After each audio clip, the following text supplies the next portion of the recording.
ಆ ಸಂದರ್ಭದಲ್ಲಿ ಭಾವೋದ್ವೇಗಕ್ಕೆ ನಾವೆಲ್ಲರೂ ಒಳಗಾದ್ವಿ. ನಮಗೆಲ್ರಿಗೂ ಭಾಳ ನೋವಾಯಿತು. ಆ ರೀತಿ ಒಂದು ಕುಟುಂಬದಲ್ಲಿ ಭಾಳ ಅನ್ಯೋನ್ಯವಾಗಿ ನಡೆದಂಥ ಒಂದು ಸಂದರ್ಭ ಅದು.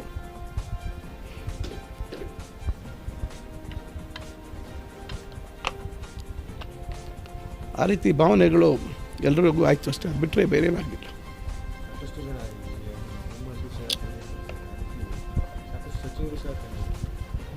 ಇಲ್ಲ, ಎಲ್ರಿಗೂ ಭಾಳ ನೋವಾಯಿತು. ಆದರೆ ನಾವೆಲ್ಲ ರಾಜಕೀಯ ವ್ಯವಸ್ಥೆಯಲ್ಲಿದ್ದೀವಿ. ಅಧಿಕಾರ ಯಾರಿಗೂ ಶಾಶ್ವತ ಇಲ್ಲ. ಅದರಿಂದ ಅವರನ್ನು ನಾವು ಯಾವತ್ತೂ ಮರೆಯಲಿಕ್ಕೆ ಸಾಧ್ಯ ಇಲ್ಲ. ಉತ್ತಮ ಆಡಳಿತ ಮಾಡ್ತಾ ಇದ್ರು ಸಿದ್ದರಾಮಯ್ಯ ಅರವಿಂದ ಸಮಾಜ ಎಲ್ಲ ಸಮಾಜನೂ ಒಟ್ಟಿಗೆ ತಗೊಂಡೋಗುವಂಥ ಕೆಲಸ ಮಾಡ್ತಾ ಇದ್ದಾರೆ. ಖಂಡಿತ ಅವರನ್ನು ಒಂದು ಜಾತಿಗೆ ಸೀಮಿತವಾಗಿ ನಾವು ನಾಯಕರನ್ನ ನೋಡಲಿಕ್ಕೆ ಸಾಧ್ಯ ಇಲ್ಲ. ಇಡೀ ಸಮಾಜದ, ವಿಶೇಷವಾಗಿ ಬಡವರ ಬಗ್ಗೆ. ಯಾಕಂದರೆ ಬಡತನದಿಂದ ಅವರು ಮೇಲ್ಬಂದವರು. ಅವರೇ ಹೇಳಿದಾಗೆ ಅವ್ರ ತಂದೆ ತಾಯಿ ಯಾರೂ ರಾಜಕಾರಣದಲ್ಲಿ ಇರಲಿಲ್ಲ. ಅವರು ಕುಟುಂಬದಲ್ಲಿ ಅವರೊಬ್ಬರೇ ವಿದ್ಯಾವಂತರು. ಅವರು ಇವತ್ತು ರಾಜ್ಯದಲ್ಲಿ ಇಷ್ಟು ದೊಡ್ಡ ಮಟ್ಟಕ್ಕೆ ಬೆಳೀತೀರಿ ಅಂತಕ್ಕಂಥ ನಂಬಿಕೆ ಅವ್ರಿಗೆ ಇರಲಿಲ್ಲ. ಇವತ್ತು ಎಲ್ಲರ ವಿಶ್ವಾಸವನ್ನು ಪಡೆದಿದ್ದಾರೆ. ಬಹುಶಃ ಅವರು ಈ 2-3 ದಿನಗಳಲ್ಲಿ ನಡ್ಕೊಂಡಂಥ ರೀತಿ ಬಹುಶಃ ಇವತ್ತಿನ ಒಂದು ಕೆಟ್ಟಿರ್ತಕ್ಕಂಥ ರಾಜಕೀಯ ವ್ಯವಸ್ಥೆಗೆ ಬಹುಶಃ ಒಂದು ವಿಶಿಷ್ಟವಾದಂಥ ಒಂದು ರೀತಿಯಾದಂಥ ದಿಕ್ಕನ್ನು ತೋರಿಸ್ಕೊಟ್ಟಿದ್ದಾರೆ. ರಾಜಕಾರಣದಲ್ಲಿ ಯಾರಿಗೂ ಅಧಿಕಾರ ಶಾಶ್ವತ ಅಲ್ಲ. ಇವತ್ತು ಜನರ ಆಶೀರ್ವಾದ ಬೇಕು, ಜನರ ನಂಬಿಕೆ ವಿಶ್ವಾಸವನ್ನು ಗಳಿಸಬೇಕು. ಅದರ ಮೇಲೆ ಅಧಿಕಾರ ಬಂದಂಥ ಸಂದರ್ಭದಲ್ಲಿ ನಾವು we have to be grounded ಅಂತ ಹೇಳ್ತಾರೆ. ಅಂದರೆ ನಾವು ನಮ್ಮ ಕಾಲಿನ ಮೇಲೆ ನಾವು ನಿಂತ್ಕೋಬೇಕು. ನಾವು ಹೇಗೆ ಬೆಳೆದು ಬಂದ್ವಿ, ಯಾರಿಂದ ನಾವೆಲ್ಲರಿಗೂ ಬಂದಿದ್ದೀವಿ ಅಂತಕ್ಕಂಥದ್ದನ್ನು ನಾವೆಲ್ಲ ಅರ್ಥ ಮಾಡ್ಕೋಬೇಕು ಅಂತಕ್ಕಂಥದ್ದು.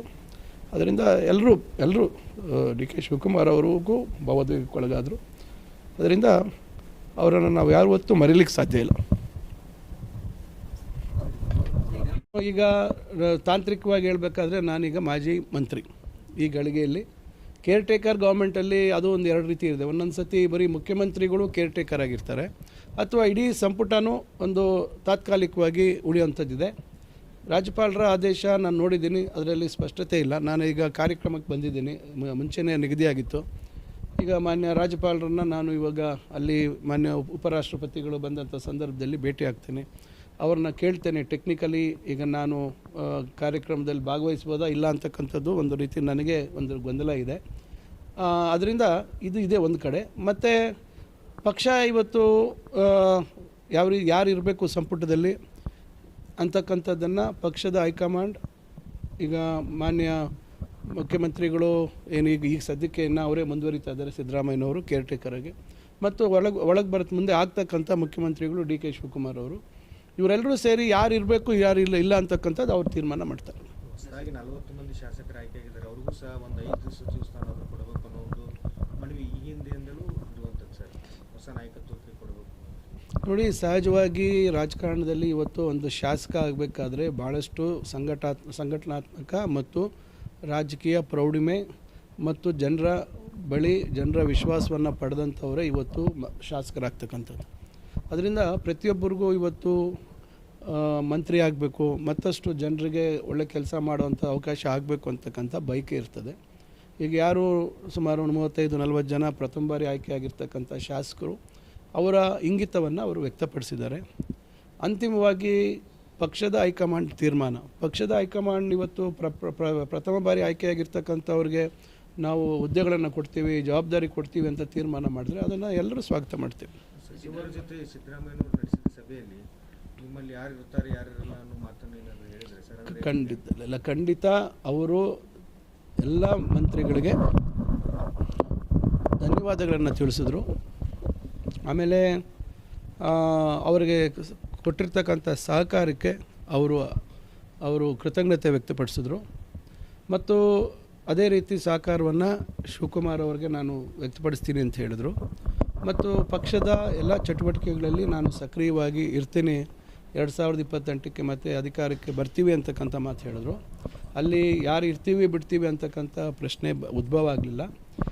ಮಂತ್ರಿಗಳು ಕೆಲವರು ನಮಗೂ ಮಾತಾಡಬೇಕು ಅಂತಿತ್ತು, ಅವಕಾಶ ಸಮಯದ ಕೊರತೆಯಿಂದ ಮಾತಾಡಲಿಲ್ಲ. ಮಂತ್ರಿಗಳು ಕೆಲವರು ಅವರ ಗುಣ, ಅವರ ಆಡಳಿತ ವೈಖರಿ, ಅವರಲ್ಲಿ ಏನು ಒಂದು ಹಣಕಾಸು ಇಲಾಖೆ ನಿರ್ವಹಣೆ ಮಾಡಿರ್ತಕ್ಕಂಥ ರೀತಿ ಮತ್ತು ಸಮಾಜದಲ್ಲಿ ಶೋಷಿತ ವರ್ಗ, ಬಡವರ ಬಗ್ಗೆ ಅವ್ರಿಗಿದ್ದಂಥ ಕಾಳಜಿ, ಇವೆಲ್ಲ ಅವರ ಒಂದು ವ್ಯಕ್ತಿತ್ವದ ಗುಣಗಾನವನ್ನು ಮಾಡ್ತಕ್ಕಂಥ ಕೆಲಸ ಆಯಿತು. ಆ ಸಂದರ್ಭದಲ್ಲಿ ಭಾವೋದ್ವೇಗಕ್ಕೆ ನಾವೆಲ್ಲರೂ ಒಳಗಾದ್ವಿ. ನಮಗೆಲ್ರಿಗೂ ಭಾಳ ನೋವಾಯಿತು. ಆ ರೀತಿ ಒಂದು ಕುಟುಂಬದಲ್ಲಿ ಭಾಳ ಅನ್ಯೋನ್ಯವಾಗಿ ನಡೆದಂಥ ಒಂದು ಸಂದರ್ಭ ಅದು.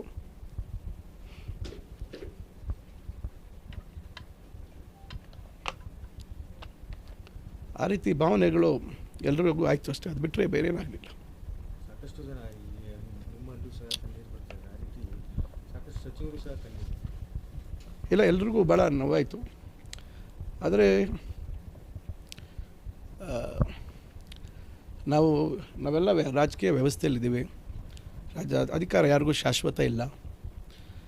ಅದರಿಂದ ಅವರನ್ನು ನಾವು ಯಾವತ್ತೂ ಮರೆಯಲಿಕ್ಕೆ ಸಾಧ್ಯ ಇಲ್ಲ. ಉತ್ತಮ ಆಡಳಿತ ಮಾಡ್ತಾಯಿದ್ರು ಸಿದ್ದರಾಮಯ್ಯ ಅವರು. ಅಹಿಂದ ಸಮಾಜ ಆಗಿರ್ಬೋದು, ಎಲ್ಲ ಸಮಾಜನೂ ಒಟ್ಟಿಗೆ ತಗೊಂಡೋಗುವಂಥ ಕೆಲಸ ಮಾಡ್ತಾಯಿದ್ರು. ಖಂಡಿತ ಅವರನ್ನು ಒಂದು ಜಾತಿಗೆ ಸೀಮಿತವಾಗಿ ನಾವು ನಾಯಕರನ್ನಾಗಿ ನೋಡಲಿಕ್ಕೆ ಸಾಧ್ಯ ಇಲ್ಲ. ಇಡೀ ಸಮಾಜದ, ವಿಶೇಷವಾಗಿ ಬಡವರ ಬಗ್ಗೆ. ಯಾಕಂದರೆ ಬಡತನದಿಂದ ಅವರು ಮೇಲ್ಬಂದವರು. ಅವರೇ ಹೇಳಿದಾಗೆ ಅವ್ರ ತಂದೆ ತಾಯಿ ಯಾರೂ ರಾಜಕಾರಣದಲ್ಲಿ ಇರಲಿಲ್ಲ. ಅವರು ಕುಟುಂಬದಲ್ಲಿ ಅವರೊಬ್ಬರೇ ವಿದ್ಯಾವಂತರು. ಅವರು ಇವತ್ತು ರಾಜ್ಯದಲ್ಲಿ ಇಷ್ಟು ದೊಡ್ಡ ಮಟ್ಟಕ್ಕೆ ಬೆಳೀತೀರಿ ಅಂತಕ್ಕಂಥ ನಂಬಿಕೆ ಅವ್ರಿಗೆ ಇರಲಿಲ್ಲ. ಇವತ್ತು ಎಲ್ಲರ ವಿಶ್ವಾಸವನ್ನು ಪಡೆದಿದ್ದಾರೆ. ಬಹುಶಃ ಅವರು ಈ 2-3 ದಿನಗಳಲ್ಲಿ ನಡ್ಕೊಂಡಂಥ ರೀತಿ ಬಹುಶಃ ಇವತ್ತಿನ ಒಂದು ಕೆಟ್ಟಿರ್ತಕ್ಕಂಥ ರಾಜಕೀಯ ವ್ಯವಸ್ಥೆಗೆ ಬಹುಶಃ ಒಂದು ವಿಶಿಷ್ಟವಾದಂಥ ಒಂದು ರೀತಿಯಾದಂಥ ದಿಕ್ಕನ್ನು ತೋರಿಸ್ಕೊಟ್ಟಿದ್ದಾರೆ. ರಾಜಕಾರಣದಲ್ಲಿ ಯಾರಿಗೂ ಅಧಿಕಾರ ಶಾಶ್ವತ ಅಲ್ಲ. ಇವತ್ತು ಜನರ ಆಶೀರ್ವಾದ ಬೇಕು, ಜನರ ನಂಬಿಕೆ ವಿಶ್ವಾಸವನ್ನು ಗಳಿಸಬೇಕು. ಅದರ ಮೇಲೆ ಅಧಿಕಾರ ಬಂದಂಥ ಸಂದರ್ಭದಲ್ಲಿ ನಾವು we have to be grounded ಅಂತ ಹೇಳ್ತಾರೆ. ಅಂದರೆ ನಾವು ನಮ್ಮ ಕಾಲಿನ ಮೇಲೆ ನಾವು ನಿಂತ್ಕೋಬೇಕು. ನಾವು ಹೇಗೆ ಬೆಳೆದು ಬಂದ್ವಿ, ಯಾರಿಂದ ನಾವಿಲ್ಲರಿಗೂ ಬಂದಿದ್ದೀವಿ ಅಂತಕ್ಕಂಥದ್ದನ್ನು ನಾವೆಲ್ಲ ಅರ್ಥ ಮಾಡ್ಕೋಬೇಕು ಅಂತಕ್ಕಂಥದ್ದು. ಅದರಿಂದ ಎಲ್ಲರೂ ಡಿ ಕೆ ಶಿವಕುಮಾರ್ ಅವ್ರಿಗೂ ಭಾವೋದ್ವೇಗಕ್ಕೊಳಗಾದರು. ಅದರಿಂದ ಅವರನ್ನು ನಾವು ಯಾವತ್ತೂ ಮರೀಲಿಕ್ಕೆ ಸಾಧ್ಯ ಇಲ್ಲ.